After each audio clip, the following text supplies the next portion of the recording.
Hello and welcome to the WV Mason Coaches Report. I'm Rachel, joined today by head women's soccer coach Simon Riddiough. Simon, what a week for your team, a 2-0 start to CAA play.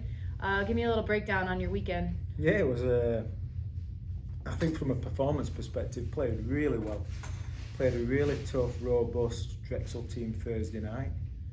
Came away with a 2-1 win in overtime, although I thought we probably should have put the game away before overtime. And then on Sunday we played probably the most offensive oriented team in the conference right now in Elon, who were 7-2-1. They were flying. Just beat a good Wilmington team, and we played exceptionally well. And for a Sunday game, I don't think we could have played a better performance. So really happy with the team, really happy with the endeavour, the focus, and the willingness to work extra hard to make things work. And going back to the Drexel game, it seemed as if it was almost opportunity after opportunity after opportunity for your program. Talk about the resiliency of the offensive front line that you have. Yeah, I was a bit worried with the Drexel scored early, and then they really made it difficult to score, and we put on a lot of pressure and a lot of work.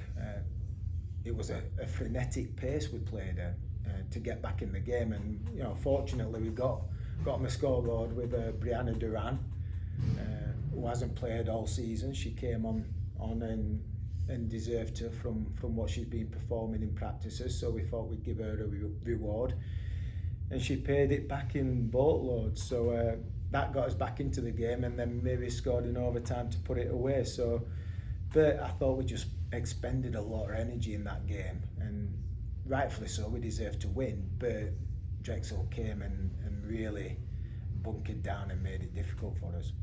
And as you mentioned, you really took control over Elon. Drexel was opportunity after opportunity, but Elon was almost goal after goal. What was it like to have that payoff at the end of the weekend? Yeah, I think we spoke about it the other day as well. We didn't want to start slow like we did against Drexel and concede an early goal. And Sunday games are always a little bit more difficult. It's hotter. It's less of a atmosphere, college atmosphere, and you've just played off two days rest. So expending the energy Thursday, I was really concerned that we wouldn't start the game on Sunday with the same impetus, but they did. We came out flying, and Elon came in with an interesting system which we had to figure out. But fortunately, we got 2 early goals and basically scuppered anything they tactically tried throwing at us. So the commitment to the system that the girls showed on Sunday was really, really impressive.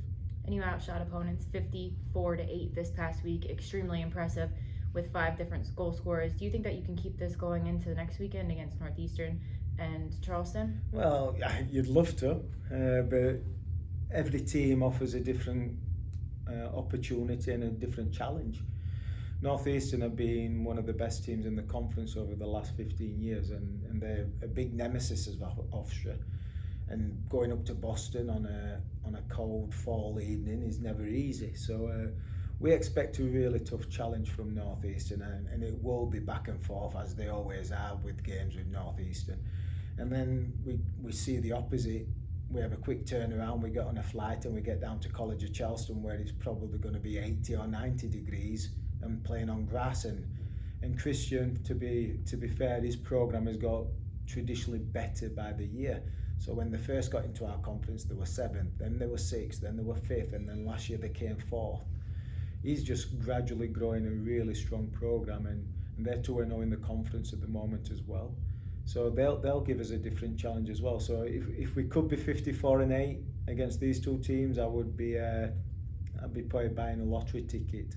I don't expect it. I expect 2 very tough games, 2 closely competitive games. But if we play like we're playing at the moment, I think the results will come, and it's looking good so far. So your goalies, Skylar Kuzmich and Grace Watson-Carr, saw a few minutes this past weekend as well. They haven't really gotten that much action in the last couple games, only 2 combined saves. Do you think that they're going to be able to continue their impressive performance that they brought from earlier in the season? Yeah, I think obviously Skylar's a freshman, so each game is a learning curve, and she, I think we've played 11 games now, so now she's played 11 full games basically. So she's no longer a freshman in my eyes. She's growing with confidence. She's becoming a very competent, confident, and starting goalkeeper, which is what we hoped from the beginning. We experienced some bumps along the way in the first few games, which is expected, but now she's come on the positive side of things. And then we were fortunate to get Grace some opportunity on Sunday, and she came into the game and commanded her 18-yard box very well and communicated exceptionally well. And I thought she came away with on the positive side as well. So moving forward, we're really excited about what this team can do. But it's all in the games, and things can change quickly in college. So we've just got to keep putting our foot on the gas and keep moving forward. And finally, head-to-head, point out some names who you're really going to be looking for this weekend, given the matchups versus Northeastern and Charleston. For Northeastern and Charleston, or for Hofstra.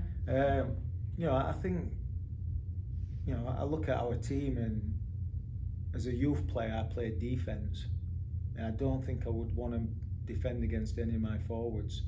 They all offer something very different, and then you add Porter in the mix, and those four are super dynamic. And I think any defensive team or defensive individual will be a little bit fearful of facing those four.